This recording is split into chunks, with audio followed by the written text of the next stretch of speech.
Hello दोस्तों, तो आज मैं आपके लिए लेकर आई हूँ कौवा और चिड़िया की कहानी।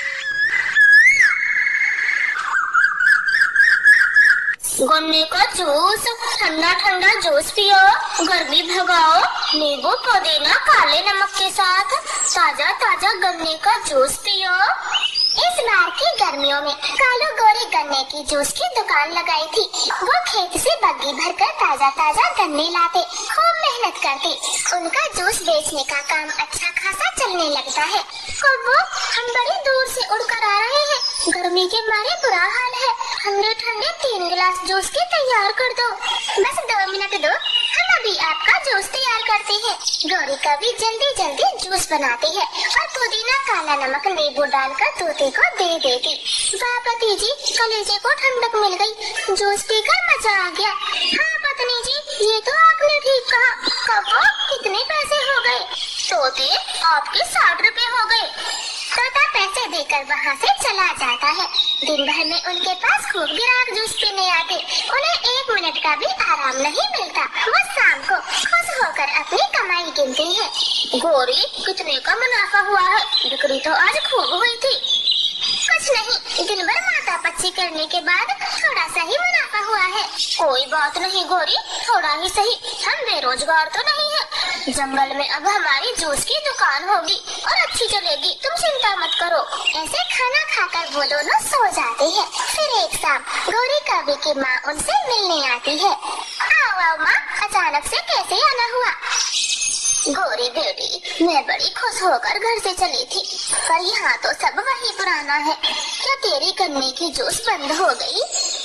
नहीं माँ, दुकान तो अच्छी चल रही है, बंद क्यों होगी? फिर तेरा घर अब तक नया क्यों नहीं बना? छत टूटी हुई है, घर में कुछ है ही नहीं। तेरे नाक कान भी सूने पड़े हैं। हाँ माँ, हम अमीर कहाँ बने हैं। गन्ने, नींबू, पुदीना, मशीन, सब चीजों का काट कर थोड़ा बहुत ही बच पाता है। अब उससे घर खर्ची चलाएं या फिर नया घर बनवाएं? अब तुम ही बताओ, मैं अपनी शौक कहाँ से पूरी करूँ?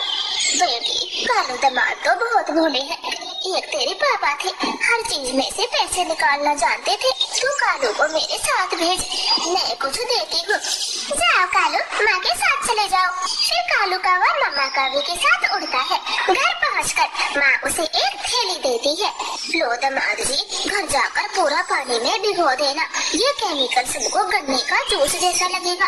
तेरे ससुर जी तो यही मिलाकर गन्ने का जूस बेचते थे और देखो कितनी तरक्की करी। सासू माँ, जब ये खत्म हो गया तो कहाँ से लूं? अरे कालू दामाद जी, ये केमिकल का चूरा सारे जंगलों में आसानी से मिल जाता है, सिर्फ 50 रुपए का है। ऐसे कालू कौवा केमिकल का चूरा अपने घर ले आता है। गौरी उसे थोड़े से पानी में मिलाकर चखकर देखती है। हाय, ये तो गन्ने का रस बन गया, स्वाद भी अच्छा है। कल हम घर से बाल्टी भर के ये रस बना कर ले जाएंगे और सब पक्षियों को यही बेचेंगे। फिर दूसरे दिन कालू गौरी केमिकल वाला गन्ने का रस बेचते हैं। रानू चिड़िया अपने दोनों बच्चों के साथ जूस पीने आती है। कालू गौरी, सब बहुत तारीफ करते हैं आपके गन्ने के जूस की, मुझे भी 3 गिलास जूस के बना दो। बच्चों को गर्मी लग रही है और 10-10 वाले देना। हाँ हाँ रानू बहन, गर्मी बहुत ज्यादा बढ़ गई है, ऐसे में ठंडा ठंडा जूस पीना चाहिए। लो, आपके 10-10 वाले 3 गिलास। रानू अपने बच्चों को जूस पिलाकर वहाँ से ले जाती है। अब ना तो कौवों को गन्ने लाने पड़ते हैं और ना ही मशीन का खर्चा। वो खूब मुनाफा कमा रहे थे। 1000, 2000, 5000 और ये पूरे 10,000। कालू जी, आज तो पूरे 10,000 की बिक्री हुई है। मेरी माँ का आइडिया कितना कमाल का है। गौरी, कल मैं घर को नया बनवा लेता हूँ, हमारा घर कितना पुराना है। ना कालू जी, घर तो बन जाएगा, अभी बरसात के मौसम में बहुत समय है। पहले मैं अपने लिए सोने के झुमके और गले के लिए सोने का हार खरीद लाती हूँ, तभी मैं खुश होंगी। फिर अगले दिन गौरी कवि अपने कानों के झुमके और गले का एक सुंदर सा हार खरीदती है। आज तो जो कोई भी उसे देखता तो देखता ही रह जाता। गौरी, मुझे एक 20 वाला गन्ने का जूस दे दो। लालू सी बहन, ताजा ताजा 20 वाला गन्ने का जूस। गौरी, आपके झुमके बहुत सुंदर है और गले का हार भी। हाँ, सुंदर तो होंगे ही, असली सोने के जो है। और हमारे गन्ने की जूस की दुकान बहुत अच्छी चल रही है, मैंने कल ही बनवाई है सुनार से। हाँ गौरी, वो तो है। अब 1 गिलास जूस मुझे पैक कर दो, मेरा बेटा पिएगा। ना ना लूसी, ये गन्ने का जूस है, साथ के साथ पिया जाता है, घर क्यों ले जाना? कालू भैया थोड़ी बर्फ ज्यादा डाल दो, मेरा मुन्ना पिएगा।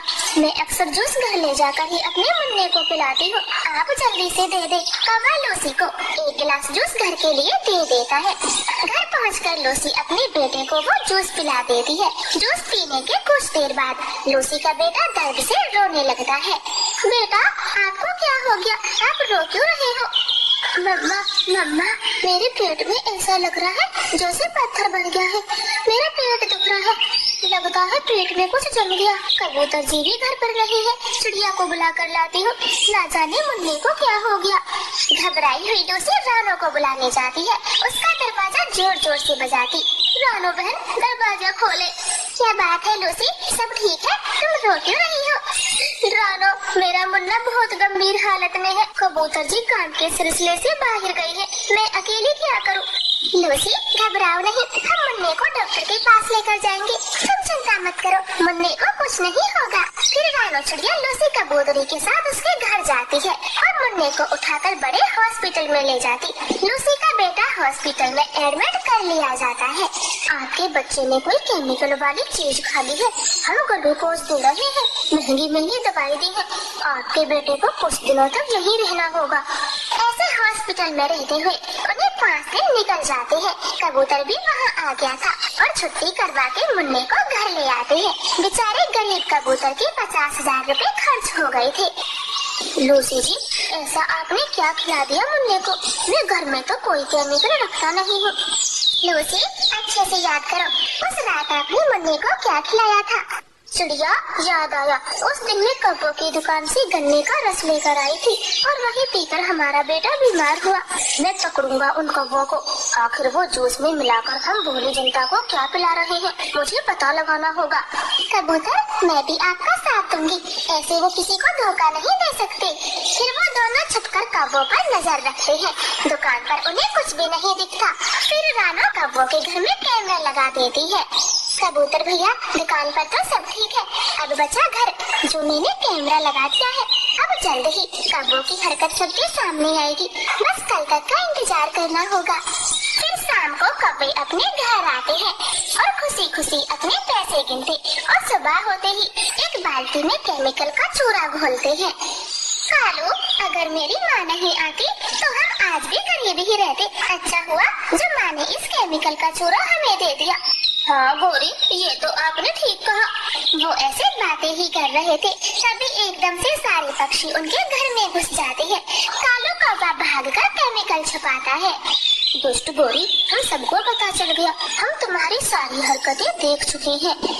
जालमो, तुम्हारी वजह से कबूतरों का बेटा मरते मरते बचा है और बेचारे गरीबों के 50,000 रुपए खर्च हो गए।